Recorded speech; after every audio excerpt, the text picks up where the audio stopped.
So ఇప్పుడు HCU ఎక్కడ చూసినా అదే ఉంది. అంటే దాన్ని డెవలప్మెంట్ కోసం అని సీఎం గారు చెప్తున్నారు.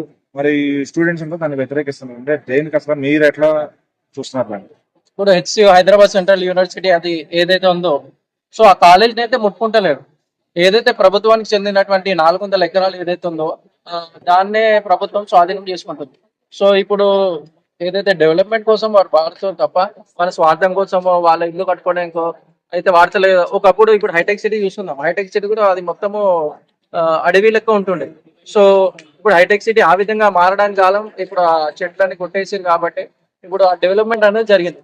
ఇప్పుడు అది కూడా ల్యాండ్ 400 ఎకర్స్ వస్తే ఐటీ కంపెనీస్ ఏదో డెవలప్మెంట్ కోసమే వాడతారు తప్ప వాళ్ళ ఇంటికో వాళ్ళ స్వార్థానికో వాడతలేదు. అంటే అవతల పార్టీలందరూ కూడా దాని మీద రాజకీయం చేయాలని చూస్తున్నారా?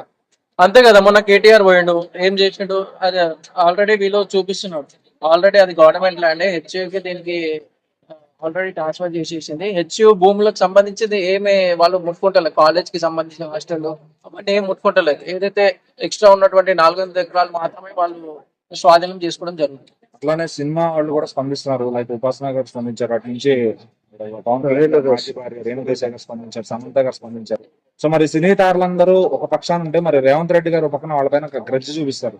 మరి ఈసారి ఏమన్నా చూపించే అవకాశం ఉందంటారా? అలాంటప్పుడు మళ్ళీ నానకరకు గచ్చిబౌలి, కోకాపేట్ అది కూడా ప్రాంతమే కదా, అది కూడా ఎన్విరాన్మెంట్ సంబంధించిన ప్రాంతం. అప్పుడు కేసీఆర్ చేసినప్పుడు వీళ్ళందరూ ఎందుకు నోరు మోసుకున్నారు?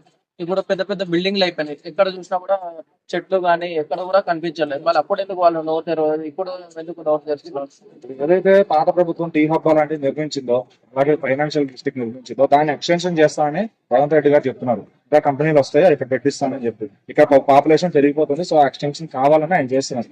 మరి దానికి ఎందుకు వ్యతిరేకిస్తున్నారు అట్లా? సో వ్యతిరేకం అంటే కావాలని బీఆర్ఎస్ ప్రభుత్వం ఏదైతే కుట్రపూరితమైనటువంటి వాళ్ళు కావాలని వెనుకుంటే నడిపిస్తున్నారు. ఇప్పుడు వాళ్ళు చేస్తేనేమో డెవలప్మెంట్ అంటున్నారు. ఇప్పుడు ఈ కాంగ్రెస్ ప్రభుత్వం చేస్తేనేమో అక్రమంగా నేచర్ పాడైపోతుంది. నేచర్ పాడైపోతుంది. అవన్నీ నిందలు వేయడం అనేది అయితే సబబు కాదు. సో మరి ఈ స్టూడెంట్స్ అందరూ నిలబడతాన్ని మీరు ఎట్లా చూస్తారు? అంటే వాళ్ళు టైం వేస్ట్ చేసుకున్నారు. ఇప్పుడు స్టూడెంట్స్ పని ఏంటి? కాలేజ్ కి వెళ్ళడం, చదువుకోవడం. వాళ్ళకి స్కాలర్షిప్ రాకపోయినా, వాళ్ళకి ఏదైనా ఎగ్జామ్స్ లో తేడా ఎగ్జామ్స్ కాదు, వాళ్ళకి మీల్స్ సరిగా పెట్టకపోయినా, వాళ్ళకి సౌకర్య ఫెసిలిటీస్ రాకపోతే అప్పుడు దాని గురించి కొట్లాడితే బాగుంటది. కానీ హెచ్యు సంబంధం లేని ల్యాండ్ గురించి, అది ప్రభుత్వం చెందిన ల్యాండ్, వీళ్ళ ప్రమేయము, వీళ్ళు కొట్లాడడం అనేది కరెక్ట్ కాదు. సమస్యలు ఏమైనా స్కాలర్షిప్స్ కానీ వీటికి సంబంధించిన కొట్లాడితే అది న్యాయపరమైన సమస్య. వాళ్ళకి సంబంధం లేని ఇవన్నీ వెనుకాల నుండి రాజకీయ పార్టీలన్నీ అనవసరంగా వాళ్ళపైన లాఠీ చార్జ్ చూసాం, చాలా తీవ్రంగా కొడుతున్నారు. సో ఇవన్నీ మీకు అవసరమా? మీరు చదువుకోవడానికి వచ్చారు, చదువుకొని మంచిగా ఉద్యోగాలు స్థాపించి మంచి ఉన్నత స్థితిలో ఉండాలని తల్లిదండ్రులు. కాలేజ్ సెంట్రల్ యూనివర్సిటీ అంటే హైదరాబాద్ లో అది ఒకటే టాప్ యూనివర్సిటీ అన్నమాట.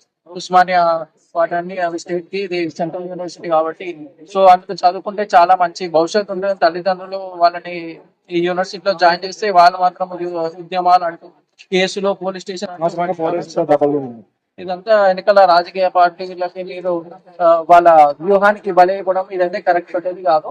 సో ఖచ్చితంగా గవర్నమెంట్ చెందిన ల్యాండ్ కాబట్టి వాళ్ళు కూడా అక్కడ ఉన్నటువంటి ఏవైతే జంతువులు వాటిని కూడా మేము తరలిస్తామో వాళ్ళకి ఖచ్చితంగా నేషనల్ పార్క్ లో ఎక్కడో వాళ్ళకి మేమైతే వాళ్ళకి ఒక ఆశ్రమం అయితే కలిగిస్తాము. వాళ్ళకి అయితే ఏం చంపట్లేదు కదా. సో దాని గురించి ఎవరు కూడా అధైర్యపడాల్సిన అవసరం లేదు.